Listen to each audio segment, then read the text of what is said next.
گئے دن کے تنہا تھا میں انجمن میں، یہاں اب میرے رازداں اور بھی ہے۔ خودی کا جو کانسیپٹ کیا ہے بیسیکلی، یہاں پہ خوددار انسان بنو اور مت جھکو جھوٹ کے آگے۔ اقبال کے مطابق جو پولیٹیکل گورنمنٹ ہے یا democracy, it should be based on two things.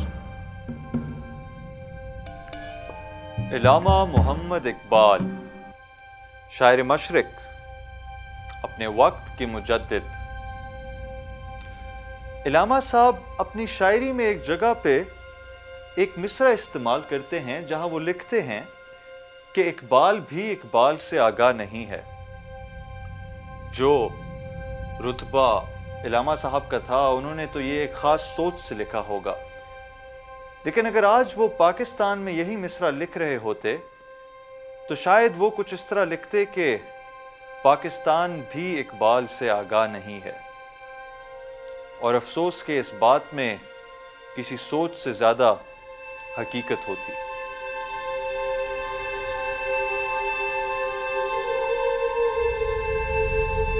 علامہ صاحب نے اپنے آئینہ و ادراک میں ہمارے مستقبل کے لیے جو تصویر دیکھی تھی، کیا اس تصویر کو حقیقت بنانے میں کامیاب ہوئے ہیں ہم؟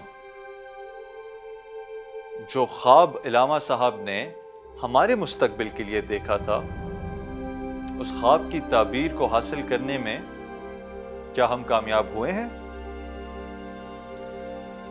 علامہ صاحب کی شاعری ایک ایسے دور میں لکھی گئی تھی کہ جب مسلمانوں کا زوال چل رہا تھا۔ اس زوال کو عروج میں بدلنے کے لیے جستجوئے پاکستان کب شروع ہوئی؟ اور سوال تو یہ بنتا ہے کہ مسلمانوں کا زوال علامہ صاحب کے بقول آیا ہی کیوں؟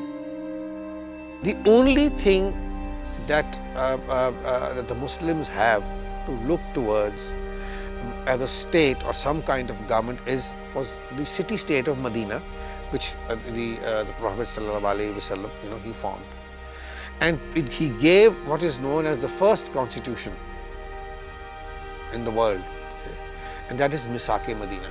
کہ جو بھی اقبال کے مطابق جو پولیٹیکل گورنمنٹ ہے یا democracy, it should be based on two things,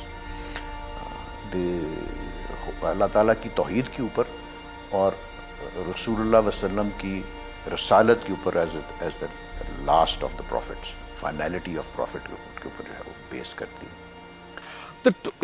When the British came to India and they started ruling all over India, they treated the Muslims and the Hindus separately as two nations always. And Iqbal realized that economically and culturally we were a different identity altogether. And he floated this idea in 1930 in Allahabad. And in that address he said we should have an independent state or states within or without the subcontinent. جو مسلمانوں کے زوال کی وہ تین ہی وجوہات ہیں، وہ جو بتاتے ہیں آپ کو، یہ جو ہے آپ اس کو ڈکٹیٹوریل ڈیموکریسی کہہ سکتے ہیں پاکستان میں، اینڈ دین مولائیت in its regressive form was not acceptable to Iqbal, اس کی انہوں نے بہت سخت الفاظ میں جو ہے وہ مخالفت کی ہوئی ہے۔ And the third thing is جو آپ کے یہ جو گدی نشینوں کے سلسلے ہیں، کہتے ہیں کہ جب ایک مکان میں کچھ مکین آتے ہیں تو ایسا ہوتا ہے کہ وہ اس مکان میں روح لے آئے ہیں اور وہ مکان گھر بن جاتا ہے۔ اسی طرح ایک ملک کے جسم کے اندر قوم روح بن کے آتی ہے اور پھر اس قوم کی ایک شناخت بن جاتی ہے۔ اور علامہ صاحب نے تو ہمیں ویسے بھی کیا خوبصورت شناخت سے نوازا ہے، انہوں نے تو ہمیں شاہین کا لقب دیا ہے۔ علامہ صاحب ایک اور بہت خوبصورت فلسفے کی بات کرتے ہیں، وہ فلسفہ خودی کی بات کرتے ہیں۔ فلسفہ خودی کو ہم اپنی روز کی زندگی میں کیسے لا سکتے ہیں؟ ہر تھنکر کی ایک پیوٹل پوائنٹ آف تھاٹ ہوتا ہے، اور علامہ کا جو ہے وہ خودی کا ہے، اور ان کی جو ہر چیز کو چاہے وہ مذہب ہے، چاہے وہ آرٹ ہے، چاہے فلسفی ہے، وہ اس کو تولتے ہی ہیں، خودی کے اوپر ہی پرکھتے ہیں کہ وہ آپ کی خودی کو بلڈ کرتا ہے یا نہیں کرتا۔ جس طرح کہ اقبال شاہین کو کمپیئر کرتا ہے، کئی لوگ کہتے ہیں جی وہ تو بڑا ظالم جانور ہے اور وہ کیوں ہے سمبل یوتھ کے لیے، تو وہ اقبال کا ایک اپنا کانسیپٹ تھا۔ وہ سمجھتے تھے کہ شاہین جو ہے پہلی صفت اس میں یہ ہے کہ وہ اونچی اڑان، لافٹی آئیڈیلز، ٹھیک ہے۔ دوسری صفت اس میں یہ ہے کہ ٹھکانہ کبھی نہیں بناتا، کوئی اس کو یہ نہیں ہوتا کہ یہ میرا گھر ہے، یہ میرا ٹھکانہ ہے، یہ نہیں ہوتا۔ خلوت پسند، اکیلا رہنا پسند کرتا ہے، ان افیکٹڈ رہتا ہے دنیا سے یا باقی چیزوں سے۔ چوتھی اس کی صفت اور ایک اس کی صفت یہ ہے کہ کبھی کسی کا مارا ہوا شکار نہیں کھاتا، خود اپنا شکار مار کے کھاتا ہے۔ اور پانچویں صفت اس میں یہ ہے کہ تیز نگاہ۔ وہ یہ بھی کہتے ہیں کہ اگر آپ کی پرسنالٹی ویک ہے اور you are weak as a person, تو پھر آپ کے اوپر کسی دوسرے کی ول چلے گی، آپ کی اپنی ول نہیں ہوگی۔ دی ہول کانسیپٹ آف خودی کا جو کانسیپٹ کیا ہے بیسیکلی، یہاں پہ خوددار انسان بنو اور مت جھکو جھوٹ کے آگے، اور اپنے آپ اپنے کیریکٹر کو اونچا بلند رکھو۔ جیسے رومی کا اگر ذکر کیا جائے اور شمس کا ذکر ساتھ میں نہ کریں، یا شمس کا ذکر کریں اور رومی کا ذکر نہ کریں، تو کہانی کچھ نامکمل سی لگتی ہے۔ اسی طرح اگر علامہ صاحب کا ذکر کیا جائے اور جناح صاحب کا ذکر نہ کریں تو بھی کہانی کچھ نامکمل سی لگتی ہے۔ تو چلیں اس کہانی کو مکمل کرنے کی طرف بڑھتے ہیں۔ اقبال جو تھے وہ صاحب فکر تھے، وہ زیادہ سوچ بچار کرتے تھے اور کہتے تھے میں صاحب عمل نہیں ہوں، نہ میری صحت اجازت دیتی ہے۔ تو جو فرد میں سمجھتا ہوں جو صاحب عمل ہے وہ ہے محمد علی جناح۔ انہوں نے ان کو بے شمار خطوط لکھے، وہ ان وقت میں پریوی کاؤنسل میں پریکٹس کرتے تھے لنڈن میں۔ اور جو ان کے جواب خطوں کے تھے وہ علامہ صاحب نے سب جلا دیے، ایک بھی نہیں رکھا۔ علامہ صاحب کے خط موجود ہیں، قائد اعظم کے جواب موجود نہیں ہے۔ He burnt them all. Reason اس وقت کیونکہ وہ نہیں مانتے تھے تو وہ اپنی ریزننگ دیتے تھے۔ سو اقبال تھاٹ کہ اگر کل کو یہ خط جو ہیں یہ مس یوز بھی ہو سکتے ہیں ان کے خلاف، وہ تو پاکستان بنانا ہی نہیں چاہتے تھے، you know, something like that. So he was so careful that he just burnt all those letters in his lifetime. Basic concept of Iqbal and Jinnah, who was later called Qaid-e-Azam, was it was a respect for humanity. احترام انسانیت. Iqbal very strongly felt, I mean he said it in so many words, that you are the only Muslim, you are the only person that the Muslims of the subcontinent can look towards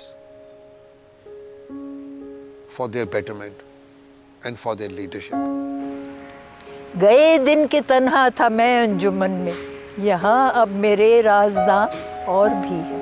اور پھر نوجوانوں کو خطاب کر کے کہتے ہیں ستاروں سے آگے جہاں اور بھی ہیں، ابھی عشق کے امتحان اور بھی ہیں۔ اور بیسک جو ان کا کانسیپٹ تھا وہ تھا پیشن، عشق جو ہے نا، پیشن کے جو کام کرے اس کو اپنے تن من دھن سے کرے، اس میں کوئی کسر نہ چھوڑے، تبھی کام جو ہے وہ منزل مقصود تک پہنچ سکتا ہے۔ بلکہ کہتے ہیں نا ملے گا منزل مقصود کا اسی کو سراغ، اندھیری شب میں ہو چیتے کی آنکھ جس کا چراغ۔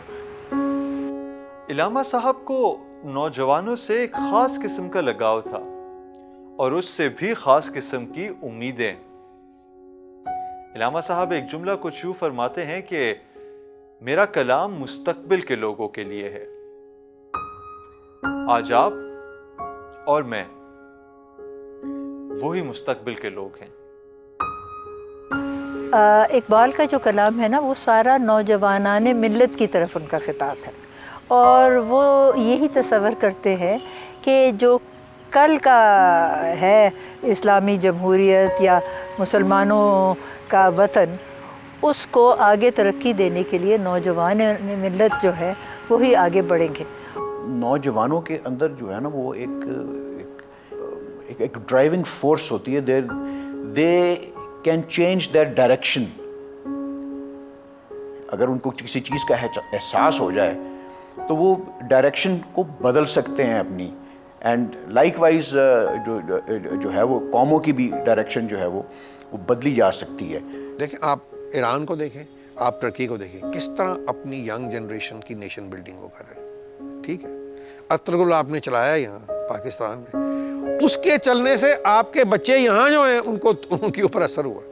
When he had gone to London to participate in the Round Table Conference, his son Javed wrote him his first letter.